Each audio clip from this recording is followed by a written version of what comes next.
Dado esse novo cenário agora, dessa nova empresa que se tem uma alavancagem mais alta, a gente pode esperar talvez uma mudança na política de dividendos? Eu queria entender por que vocês preferiram olhar para a AS Brasil como um todo e não para ativos menores, né? E assim, o que vocês acham que esse ativo, a AS Brasil, tem que outros ativos não têm?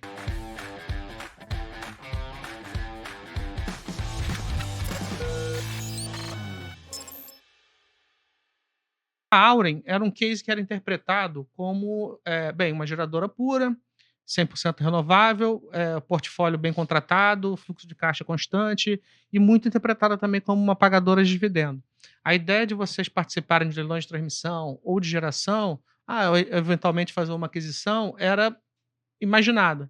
Entretanto, vocês olham ali para os ativos da AES e dão quase que um all-in, digamos assim. Não um all-in, mas enfim, estão usando a estrutura da empresa para fazer essa incorporação. Eu queria entender por que vocês preferiram olhar para a AES Brasil como um todo e não para ativos menores, né? E assim, o que vocês acham que esse ativo, a AES Brasil, tem que outros ativos não têm? Perfeito. Veja, Vitor, desde que a gente incorporou a Auren, constituiu a Auren, né, nesse desenho que temos hoje, há 2 anos atrás, um pouquinho mais de 2 anos atrás, você vai se recordar, a gente nunca escondeu do mercado o interesse em crescer também inorganicamente, né? Também através de aquisições, de M&A. E nesses 2 anos olhamos muito. A gente monitorou de muito perto o mercado, a gente fez algum investimento em equipe, em dedicação, em tempo, participamos de vários processos de aquisições menores, maiores, transformacionais como essa de agora também, algumas outras, né? Posso te dizer com muita segurança, nesses últimos 2 anos, a gente não encontrou nada, e não me refiro só ao porte, não. A gente não encontrou nada que fosse tão interessante e tão rentável em termos de retorno do que essa combinação de negócios com a AES. E o que isso difere, eventualmente, de deals menores, né, de transações menores? A gente olhou nesses últimos 2 anos, a gente olhou algumas transações menores, que representavam, por exemplo, a compra de algumas hidrelétricas isoladamente, ou a compra de alguns parques renováveis, eólico solar, ou uma combinação deles menor, ou algo que o valha, né? Mas quase sempre, quando você está olhando uma coisa menor, não necessariamente reúne os vários atributos juntos que essa transação reúne. Por exemplo, tem espaço para uma melhora razoável, e a gente pode falar disso mais tarde, do ponto de vista operacional desses ativos. Muitas vezes, isoladamente, você olha ativos num outro estágio de maturidade do ponto de vista de performance operacional, né? Em outros casos, você compra ativos renováveis, às vezes, que não permitem uma otimização fiscal. Pelos ativos já virem com base em lucro presumido, por exemplo, não te permite acelerar créditos fiscais que a gente tem na CESP, por exemplo, uma subsidiária da Auren importante, e outros quesitos, né? Esta constituição dessa companhia, e nós faremos isso com uma enorme responsabilidade sempre, e será uma combinação de negócios dos dois lados, mas ela enseja, ela proporciona uma redução, uma sinergia também corporativa importante. Muitas vezes, ativos isoladamente, você não tem esse tipo de sinergia, porque às vezes vem o ativo standalone, você só paga por ele, né? Nesse caso, o que a gente compra, além dos bons ativos, é a possibilidade de uma sinergia operacional e corporativa muito significativa. Então, essa transação, essa combinação reúne vários atributos, uma soma de sinergias que faz com que o retorno seja sensivelmente maior, diferente de deals isolados, de deals menores isolados. Que é em relação à questão dos dividendos. Porque um exercício que a gente fazia, até o Vitão fazia bastante aqui, mas eu também fazia de forma pessoal, era tentar estimar um pouco o que poderia vir de dividendo extraordinário pré a gente ter todo esse anúncio que você acabou comentando aqui, pré-AES Brasil, vamos colocar assim. Perfeito. E aí se falava, né, dado essa disponibilidade grande, que poderia existir um pagamento de dividendo extraordinário, como foi visto no passado recente agora, no ano passado. E aí o que eu gostaria de perguntar, até trazendo também essa visão da pergunta do pessoal dado esse novo cenário agora, dessa nova empresa que se tem uma alavancagem mais alta, que você estava comentando aqui, a gente pode esperar dessa nova empresa talvez uma mudança na política de dividendos? Ou, se não mudar a política de dividendos, o que a gente poderia esperar também nesse quesito mais no curto prazo da distribuição de dividendos? Que se fala que até desalavanca, de certa forma, um pouco mais rápido. Mas nesse curto prazo, então, o que a gente poderia esperar? E a política de dividendos, acho que é legal também de comentar, o que você puder, óbvio. Não, perfeito. Veja, Bruno, a Auren, até agora, né, e continuará sendo, ela é uma forte geradora de caixa. Uhum. Né? Temos projetos, né, seja projetos da construção do zero, os greenfields, como a gente fala, né, seja aquisições via aquisições, a gente tem um histórico muito bom de pagamento de dividendo, porque tem uma premissa importantíssima por trás. A gente é uma forte geradora de caixa. Exato. Né? E se eu não pago um bom dividendo para o acionista, no tempo eu viro net cash. A Uhum. empresa vira caixa líquido e não dívida líquida, né, na sua estrutura de capital. Continuaremos. Essa combinação de negócio, ela continua muito robusta na sua geração de caixa. É uma operação que gerará um caixa bastante expressivo, potencializado por todas essas sinergias que o Vitor foi a primeira pergunta que nós abrimos aqui a conversa. Né? Continuará sendo assim. Portanto, é razoável imaginarmos, seria adequado imaginarmos que essa nova Auren, essa Auren fruto desta combinação, continuará como uma boa pagadora de dividendos no mercado, continuaremos sendo uma referência nesse quesito. Agora, é bem verdade, dado que a gente está optando por fazer uma transação onde, na partida, a gente sai um pouquinho mais alavancado, e teremos pressa na implementação dessas sinergias e dessa transformação dessa empresa combinada, logo, logo inflexiona essa curva de alavancagem. Logo, logo, nós já vamos, os investidores, poderemos acompanhar trimestralmente a inflexão e queda de alavancagem da Auren. Não me parece, Bruno, que a gente deveria rever a política de dividendos agora. Né? Vamos aguardar a questão da combinação dos negócios, vamos aguardar o resultado final da conversão caixa ou ações, né? E um pouquinho mais, em alguns trimestres à frente, vamos aguardar essa inflexão a partir do primeiro, segundo ano dessa transação. Né? A partir dali, talvez seja um momento, sim, de revermos a política de dividendos e deixarmos mais claro. A gente não precisa estar necessariamente desalavancado para rever a política de dividendos, mas ao inflexionarmos, quando os investidores, o mercado terá uma visão melhor de como é essa curva de desalavancagem, talvez seja ali um ponto ideal de fazermos uma revisão da política. Antes da revisão da política, ainda estaremos atentos ao pagamento de dividendos. E vamos esforçar muito e trabalhar para que a gente consiga servir dividendos acima do mínimo, mesmo nessa fase anterior a uma nova política. Posso pegar um gancho para mais uma coisinha rapidinho? Claro. Porque, de novo, mais ou menos relacionado a isso.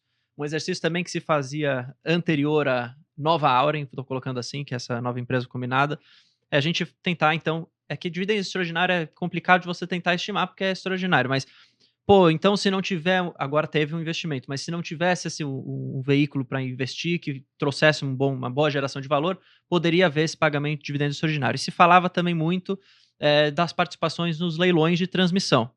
Com essa incorporação da S Brasil e com essa nova empresa, existiria ainda, e dá para os investidores ainda pensarem em Auren, talvez ativa em novos leilões de transmissão ao longo do tempo, ou isso agora cai um pouco por água e foca só nessa nova empresa, nessa busca pelas sinergias, em colocar todo esse negócio de pé?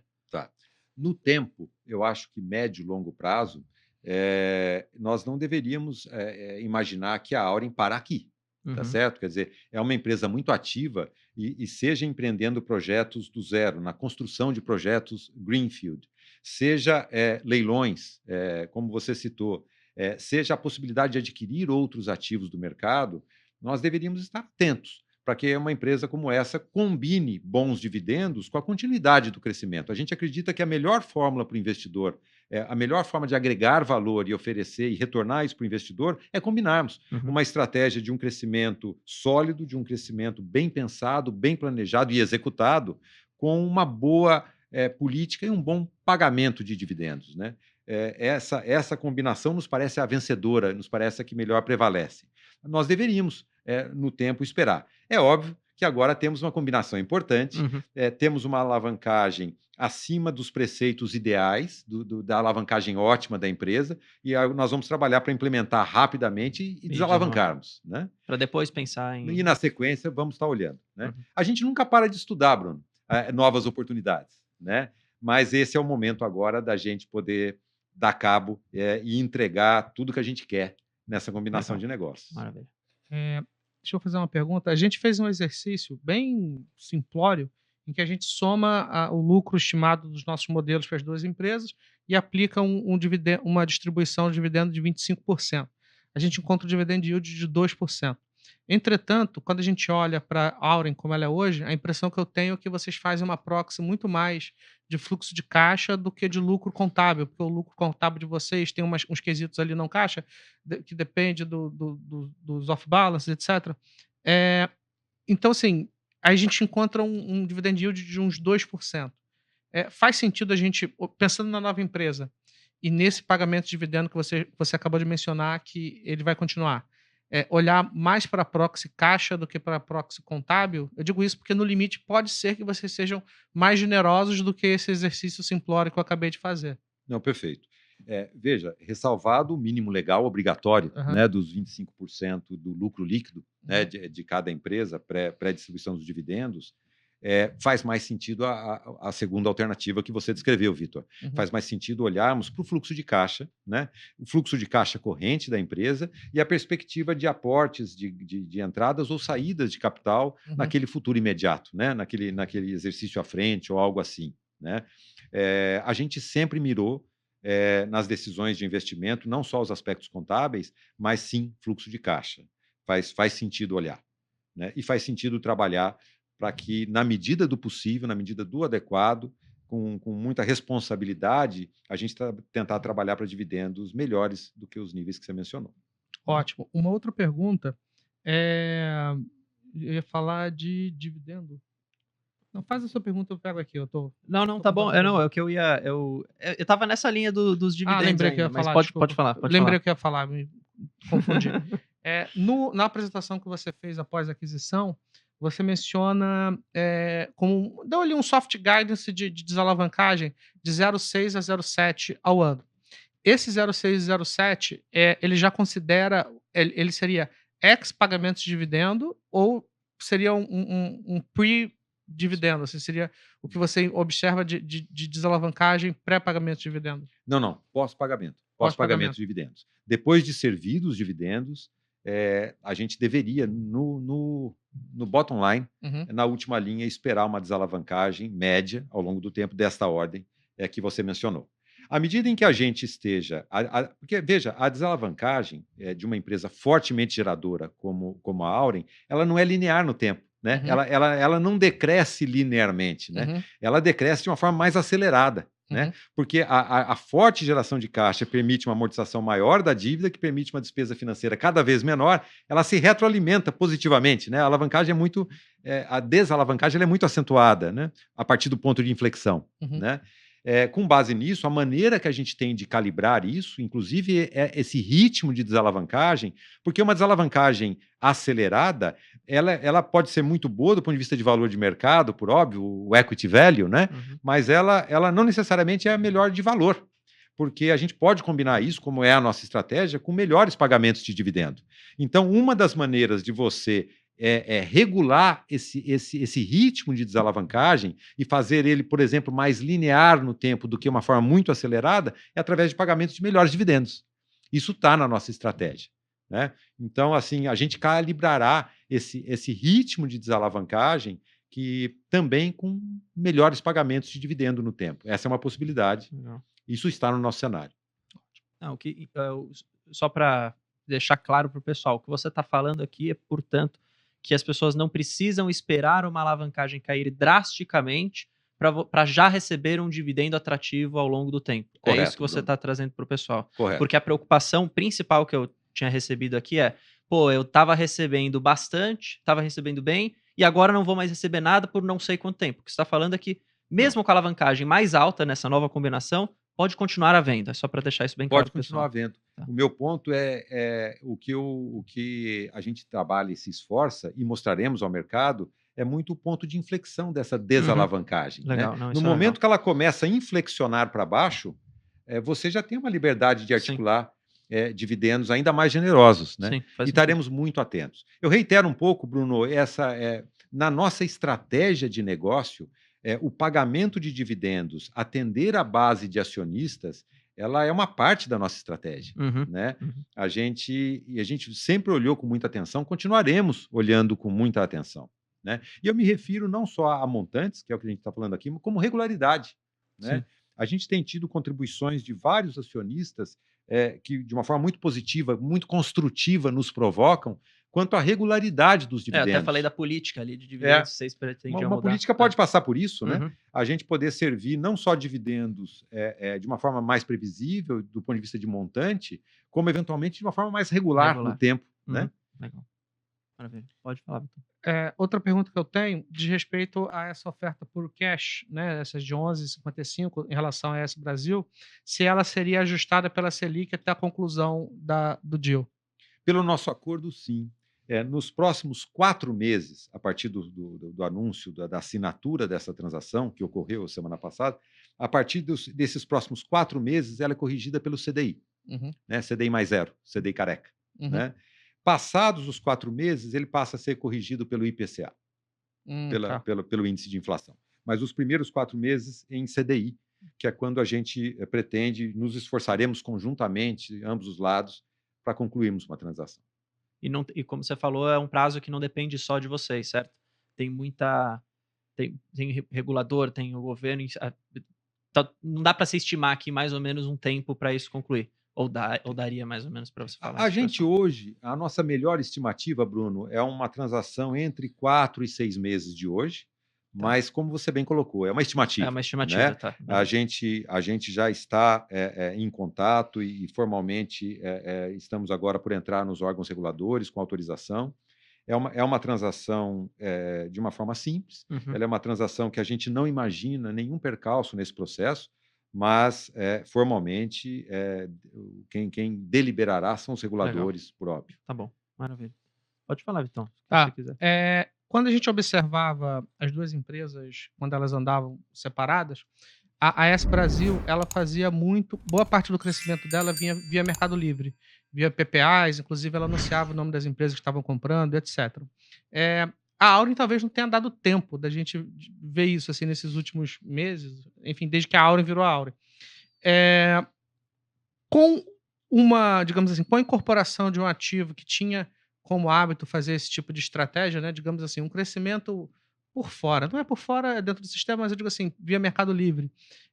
O que vocês pretendem adicionar de melhores práticas nesse sentido? Esse tipo de estratégia de crescimento faz sentido para vocês? Vocês já estavam observando isso antes da própria incorporação da AS Brasil?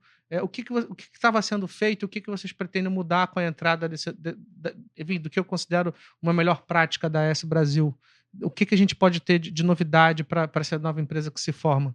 Não, sem dúvida. A empresa que se forma agora, essa Auren combinada, né, com a combinação dos ativos, ela será fruto das melhores práticas dos dois lados. Uhum. Né?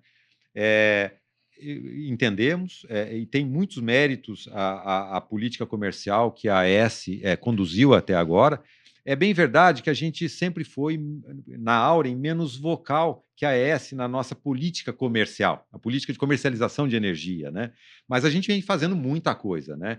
A Auren hoje, antes dessa combinação de negócio, né, já é a principal comercializadora de energia do mercado brasileiro, né? Atingimos o primeiro posto na estatística de janeiro, dezembro do ano passado, e nesse primeiro trimestre de 24, idem. Né, posicionada já antes dessa combinação como a maior comercializadora. A gente movimenta uma energia dentro da Auren que é o dobro da nossa capacidade, da nossa produção efetiva de energia.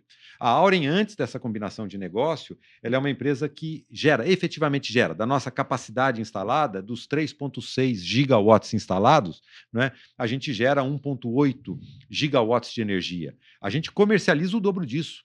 A gente comercializa 3,6 gigawatts de energia por ano, né, dentro da Auren antes da combinação desse negócio. E ali faz muita coisa. A gente é muito presente nos vários segmentos de mercado, nos vários produtos de mercado. Somos menos vocais, é verdade, o mercado conhece menos, a gente pode sim rever essa orientação, mas o fato é que a gente já faz muita coisa lá. Continuaremos fazendo. Tem muito boas práticas na AES e a gente se aproveitará disso. Dessas boas práticas também da AES. Será uma combinação do que tem de melhor dos dois lados. Né? Pode falar, Vitão. Vamos lá. Da minha parte, acho que é a última pergunta. Tá bom, Vamos lá. Antes da conclusão do deal, existe uma empresa que ela precisa ser tocada, né? O que a gente pode esperar, pelo menos assim, nesses próximos 4, 5 meses da Auren, enquanto ela ainda não tiver absorvido esse novo ativo? E também o que você pode. Seja. Oportunidade de crescimento é mais difícil, porque afinal de contas vocês já estão crescendo. Mas o que a gente pode esperar do dever de casa que vocês podem fazer internamente antes dessa eventual incorporação? E principalmente no que diz respeito ao tratamento das contingências, que vocês, inclusive, têm feito muito bem. Isso aqui é um comentário sincero, né? Do que vocês pegaram a CESP para o que é hoje, a redução foi muito sensível. Tem limpado o balanço melhor, né? O que a gente pode esperar nesse sentido? Não, acho que tem uma agenda importante na Auren em várias frentes, que correm em paralelo a essa combinação de negócios, né? Redução do contencioso passivo, sim. E você, Vitor, eu me lembro, você acompanhou para e passo Uhum. essa evolução desde lá de trás de Pô. CESP, a Auren que somos hoje, né? Esse trabalho, eu diria para você que está praticamente concluído, né? Ainda existe um contencioso lá, obviamente, existe uma equipe dedicada e uma estratégia muito nossa focada, mas ele hoje, em termos relativos, ele deixa de ser uma preocupação, mas foi fruto de muito trabalho para se Uhum. chegar até aqui. Política comercial, de comercialização de energia, que falávamos há pouco, é outro quesito. Tem uma agenda enorme nossa hoje de estarmos presentes e temos uma relevância nos vários segmentos de clientes do mercado de energia, desde os grandes clientes corporativos, passando por grandes e médios clientes do atacado, até o segmento varejista de energia, não só com equipe própria de vendas, que fortaleceremos com a vinda da área comercial da AES, como em parcerias, né? Como anunciamos uma parceria com a Vivo Telefônica no Brasil para venda de energia elétrica para a base de clientes e tantas outras, né? Nada disso para. Existe uma agenda de eficiência, uma agenda de comunicação e de transparência com o mercado que só se fortalece daqui para frente, né? A agenda continua. Ótimo.